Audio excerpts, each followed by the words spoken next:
दोस्तों,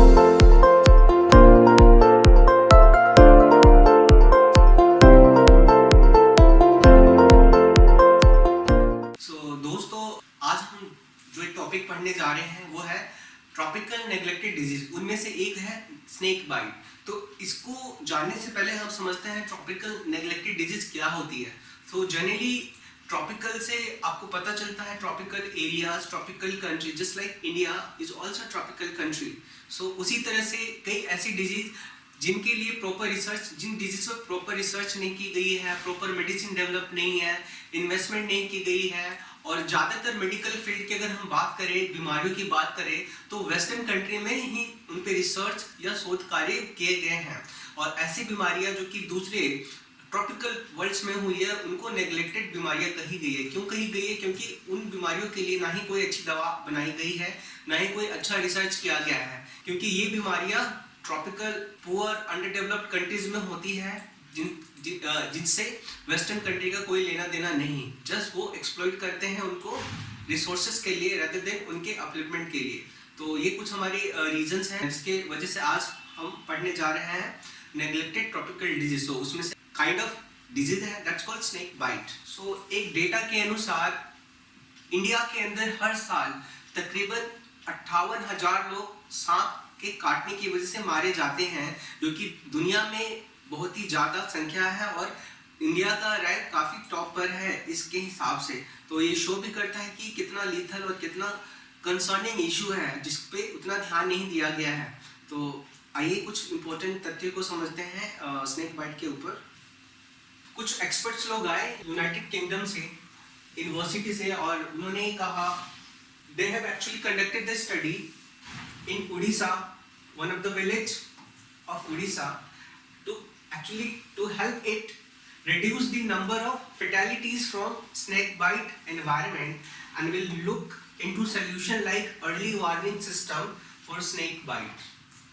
So कई सारी ऐसी आपदाएं होती हैं जिनके लिए अर्ली वार्निंग सिस्टम का प्रोविजन किया जाता है, जैसे सुनामी है, साइक्लोन है।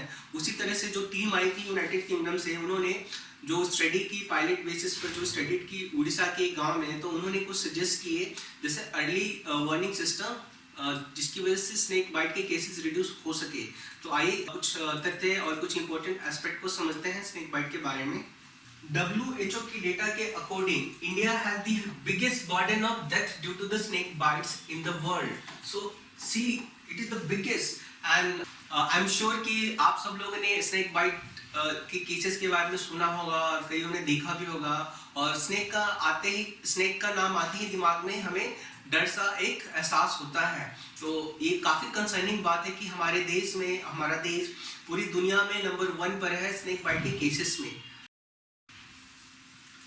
WHO also lists snake bite as the highest priority in the neglected tropical disease in June 2017. So why? Because it is a matter of concern for the humanity.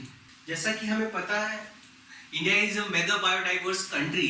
So India के अंदर flora and fauna की species काफ़ी अच्छी पाई जाती है। और snacks की अगर हम बात करें तो कई तरह की पॉइजनस स्नेक स्पीसीज इंडिया में पाई जाती है, जो कि पूरी दुनिया में और कहीं नहीं पाई जाती है। उनमें से तो कुछ काफ़ी कॉमन है, जैसे अगर हम बात करते हैं कोबरा की, Indian cobra, it's very popular and very widely seen snake in India and one of the most poisonous snake in the world. At the same time, rural India की हम बात करें तो जहाँ पे एग्रीकल्चर सिस्टम काफ़ी ज़्यादा एक्टिव है, as we have understand with the food web and the food chain, so चूहों की तादाद गांव में बहुत ज़्यादा होती है क्योंकि एग्रीकल्चर से रिलेटेड एक्टिविटी होती है, जिसकी वजह से वो वहाँ पे अपने घर बनाते हैं। और ऐसे केसेस में स्नेक्स आप देखोगे कि they feed on the rats. So this is a whole kind of a food system, I would say the food chain. So this is also one of the reason because of which we'll see the large number of snake varieties and numbers in the rural India rather than in the metropolitan cities. Snake bite is also a life-threatening disease that actually results from the injection of mixture of different toxic venoms following the bite for a venomous snake, and can also be caused by having venom sprayed into the eyes by certain species of snakes that have ability to spit venom. So we have a spit viper, we have a spitting cobra. So these are some of the variety of the cobra. So जो अपने जहर को अपने pray की तरफ फेंकता है और जिसके कॉन्टेक्स्ट में आते ही इसका उस पर असर होता है. Next, snake bite poses a significant daily health risk in the rural, tropical and subtropical region of Africa, Asia, Middle East, Oceania, Latin America, and hundreds of millions of people in rural and peri-urban community reliant on agriculture and subsistence activity for survival. This has been the reason because of which there are large number of snakes in the rural area. So इसके impacts क्या है? Many snake bite victims, mostly in developing countries, suffer from long-term complications such as deformities, contractures, amputations, visual impairments, renal complication, psychological distress. So there are a number of issues, health-related issues because of the snake bite. कई बार snake bite होने की वजह से उस organs को काटा जाता है, जैसे पैर में काटा तो पैर को भी काटना पड़ जाता है क्योंकि उनके जहर हीमोटॉक्सिक जहर होता है, किसमें न्यूरोटॉक्सिक जहर होता है और हीमोटॉक्सिक जहर ऐसे जहर होते हैं जो कि हमारे ऑर्गन्स को गला देते हैं. तो ऐसे केसेस में उस पर्टिकुलर ऑर्गन का जहाँ पे स्नेक बाइट किया है उसको काटना पड़ जाता है. This is called amputation. And इसके साथ में death from snake venom mixing according to WHO 81,000 to 1,37,000 people around the world die each year because of the snake bite. So this is a huge numbers. अगर और कोई बीमारी की हम बात करें जो कम्युनिकेबल है जैसे कैंसर है, ट्यूबरक्लोसिस है, ऐसी बीमारियों के लिए उम्दा रिसर्च और मेडिसिन अवेलेबल है. बट स्नेक बाइट जैसे केसेस के लिए हमारे पास उम्दा मेडिसिन या इंजेक्शन अवेलेबल अभी भी नहीं है. सो इसको एक कंसर्न बीमारी मानते हुए WHO ने एक रोड मैप तैयार किया है. WHO launched roadmap in 2019 with aim to halve the death and disability from snake bite by 2030. And in order to actually create a sustainable market for antivenoms, there is need for 25% increase in the number of competent manufacturer by 2030.